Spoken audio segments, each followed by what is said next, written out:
Hello दोस्तों, और सुनाओ सब कैसे। उम्मीद करता हूँ सभी अच्छे होंगे और मस्त होंगे। तो दोस्तों, सुबह सुबह 2025 लगते एक भीषण हादसा हो चुका है जो कि दिल्ली मुंबई एक्सप्रेस पर। तो ये बहुत बड़ा भीषण हादसा है, इसमें 3 लोगों की मौत हो चुकी है। तो दोस्तों, जो है दिल्ली मुंबई एक्सप्रेस पर ये घटना हुई थी। ये 1/1/2025 सुबह 10:30 पर हुई थी। तो दोस्तों, आप पहले तो उसकी वीडियो देखो। बढ़िया तो ये निकल रहे हैं मारुति की घेर रही टक्कर यार तो खींचिए गाड़ी बीच में। अच्छा, जब आती लगे रही ठुकती गई, आती लगे रही ठुकती गई। वो दम पर भी नहीं चलिए, दम पर नहीं यही बड़ी।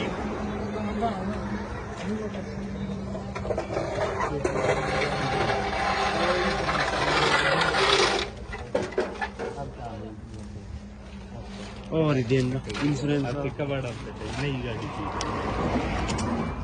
इंजन विंजन यूज होगा वैसे क्या बात पाकर है मत तो ये भी खत्म सही में पड़ाए भेट फिट गया यार।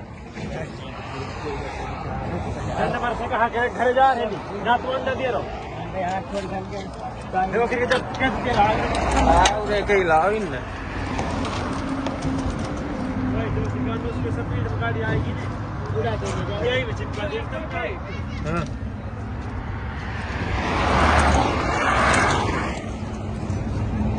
अगर कोई ऐसे में बैठो होगा तो कितना हट गई भाई। देखो ऊपर में सिर को यहां पे डिलीवरी ये की हो डिलीवरी ये जब पहले शुरू में ठुकी ना आपको बताओ गाड़ी में निकल निकल गो फिर आई दूसरी। तो दोस्तों, आप लोगों ने घटना की वीडियो देख ली होगी जो कि दिल्ली मुंबई एक्सप्रेस के बीच हुआ था। और ये जो घटना है ये मैकडॉनल्ड के पास की घटना है और उधर ये बहुत बड़ा एक्सीडेंट हुआ है। जिस मिलते हैं जबकि किसी नेक्स्ट वीडियो में। जब तक के लिए जय हिंद जय भारत।